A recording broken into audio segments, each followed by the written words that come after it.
साडा ईमान है ना मदीने की मिट्टी च रब शिफावां रखियां हुई है ना ईमान साडा। नबी पाक सल्लल्लाहु अलैहि वसल्लम दा शहर है। जदों असीं हाज़री दी तो एक बंदा लै गया सानू एक म्यूजियम च, उत्थे बड़ी सारी उन्होंने स्क्रीन प्रोजेक्टर लगाया, उहदे ते दिखा रहे हैं सानू छोटे छोटे पैकेट। वो कहने लगा देखें मेरे भाइयों, ये यहाँ पर कुछ लोग आपको मिलेंगे, वो मदीने की मट्टी को कागज़ों में भर भर के लोगों को देते हैं, ये वो कहते हैं इसमें शिफा है। मेरे भाइयों ऐसी कोई बात नहीं, मदीने की मिट्टी में कोई शिफा नहीं रखी, यहाँ पर ऐसा कुछ मामला नहीं होता। मैं कह नबी पाक सल्लल्लाहु अलैहि वसल्लम हजूर ग़ज़वा तबूक तो वापस आ रहे ने, जंग तो वापस आ रहे ने, मेरी सरकार गुजरे, कुछ सहाबा पिछे ने, कच्चियां सड़कां सन, कच्चे राह सन, तो जदों चार ऊँट अगे जाके तेज़ दौड़ने तो पिछों मिट्टी उड़नी, जिवें पिंडा थावां बाज़ औकात हुंदा पिछलिਆਂ ਨੂੰ मिट्टी मिट्टी हो जाती। जदों मदीना विच दाखिल होए मेरी सरकार तेज़ तेज़ जा रहे ने, सहाबा पिछों आ रहे ने,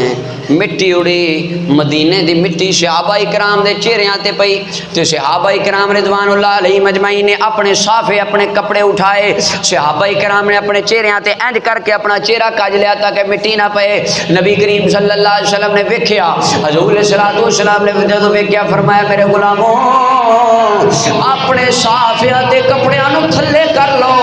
गुबारुल मदीना ते शिफाउ मिन कुल्ली दा।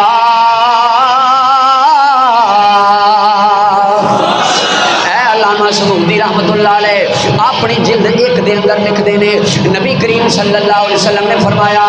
ओ मेरे गुलामों अपने कपड़ियां नूं थल्ले कर लो, अल्लाह ने मोहम्मद मदीने दी मट्टी विच हर बीमारी तो शिफा रखी हुई है। इस बात असीं आने तेनू चुम चुम अखां दे नाल लावां, उस दकड़े मैं जावा नी मिट्टिए मदीने दिए, खादा मैं सुरमा बनावा देखा दे विच पा